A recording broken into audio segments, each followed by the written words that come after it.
Nah, I said it's heavy. Niggas is lined up. No, this shit is elephant. No, only let niggas in 1x1.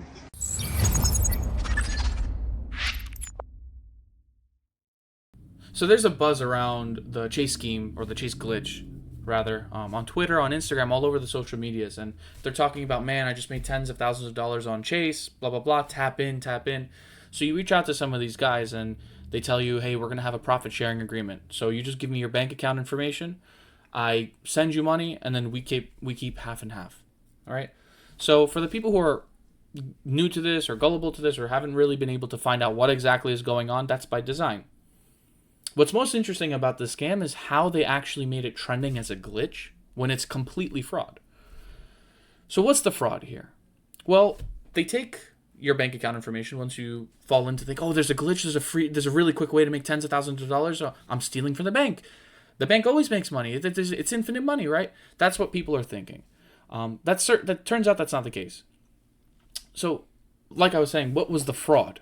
The fraud is they'll take a check, right? And they send you a check. Let's say you had $10,000 in your account before this, and they send you a check for $5,000. That check is coming from an account which doesn't have $5,000 in it, but they wrote you that check, and they said, hey, go deposit this. So you deposit that check. You now have $15,000 in your account, right? In a typical bank or a typical situation, you don't have access to those $5,000 until the transaction settles. So banks need 2 days usually to take those funds and then actually post them to your account. Chase, because it's so big, they have a feature. The feature is, as soon as you get that money, hey, we'll just give you that money. You can withdraw it, you can spend it, and we'll just wait for those funds to settle, and then they collect the money that was supposed to be there in the first place. But there's a problem. If the account that sent that $5,000 to your account doesn't have $5,000, the check bounces, which means the transaction doesn't go through.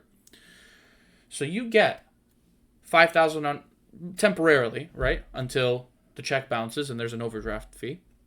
But on top of the overdraft fee, there is a bigger issue, a glaring issue with this scheme.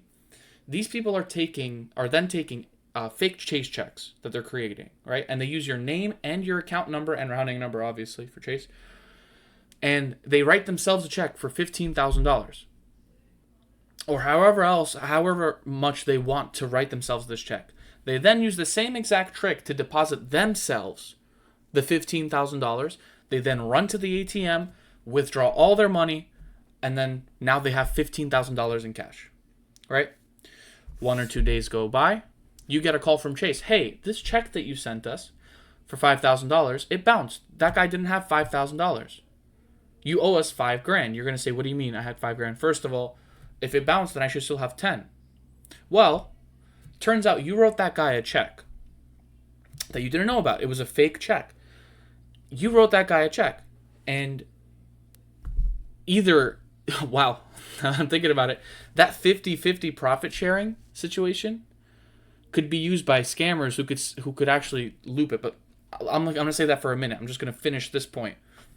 I'm doing this on the fly, you know? So back to what I was saying. The genius of the scam is that it's considered a glitch, right? But how does your banker call you and say you owe us $5,000? Well, he sent himself a $15,000 check, a fake check, right? Which took a couple days to process, and it had your name and bank account information and everything on it. And that guy did a quick deposit and he withdrew the cash. So he took your $10,000 plus the $5,000 that was temporarily there, sent it to himself. The account is now negative $5,000 because you sent that guy $15,000. You only had 10 in there. So the $5,000 that you had, which was loaned to you by Chase, is now gone because the transaction didn't go through, and you now owe Chase $5,000. Fuck, man. They really told me to tap in. Next day I was supposed to clear and look at my account, yo. Now, what was I just referring to about the scammers could get more creative with this or more lucrative with this? Now, what if this happens, right? The same exact situation, a scammer comes up to you, he's like, bro, we're brothers, we're tapped in, you gotta trust me, blah, blah, blah. He gives you that $5,000 check, says, yo, you have 10 in your account, send me 7.5, or no, let's just say 2,500 for the 5 I'm about to send you. You send me 25, you keep 25. You get the $5,000, you immediately send him $2,500, Zelle or whatever it is. A couple days go by, the check bounces, you are now negative $2,500 because you sent that guy $2,500. He could tell you, yo, there was a problem with the glitch, they patched it, let me try it again. He'll send you a $10,000 check. 50-50, bro. Or you keep 60 this time, I keep 40. He then takes a 2,500 and then, just does the loop over and over and over again. That just, that just came to mind. Bro, what the fuck, man? I know I shouldn't live into this shit, man. Overall, I wanted to highlight this, and I think that this is incredibly illegal. This is ACH fraud. This is a federal crime, and people are definitely going to be going to jail for this. Yeah, I wanted to highlight this fraud, which is hiding in this sheep's clothing as a glitch. There's a glitch. Chase Bank has a glitch, and you can withdraw tens of thousands of dollars, and people are suffering. They got there's this one guy with $40,000 overdrawn, another guy with 60. And you got to imagine these grifters who are doing this, 4 or 5, 6 people, right? If you're making $15,000 just stolen off of stolen funds, they're gonna amass probably well into the 5 figures individually. But I can't imagine the type of trouble. I would not want to be that person. Okay, yeah, there's 5 figures that is now illegal money. You have fake checks, identity fraud from all these accounts that they are sending fake checks to. They have to be from different accounts, because as soon as you get caught doing this, bouncing checks and moving funds over to this bank account, your name, everything gets blacklisted. You're immediately just blacklisted, right? You do not want to be caught doing this sort of stuff within banks. So on that being an issue, the legal issues that come associated with identity fraud and fake checks and check writing, that's 3, and then ACH fraud, that's another one. And all of this is federally punishable. I do not think that that's worth anywhere near what these guys are making. They're making pennies on the dollar for how much they're putting on the line. Okay, they walk off with $10,000, and they're gonna walk off with 40 years, 30 years to life. So I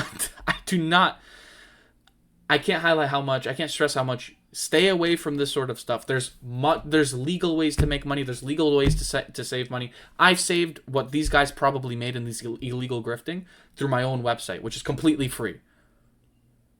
I've said this notoriously, the jacuzzi that I spent $100 on, which is worth $500. You buy clothes originally that you have a wedding coming up, you have to spend $600. You spend $100 instead for that. A birthday coming up, a $250 Keurig machine for $70. You save hundreds of dollars with this purchase, that purchase, this purchase, that purchase. Even something as simple as that. I'm not saying that's the only way.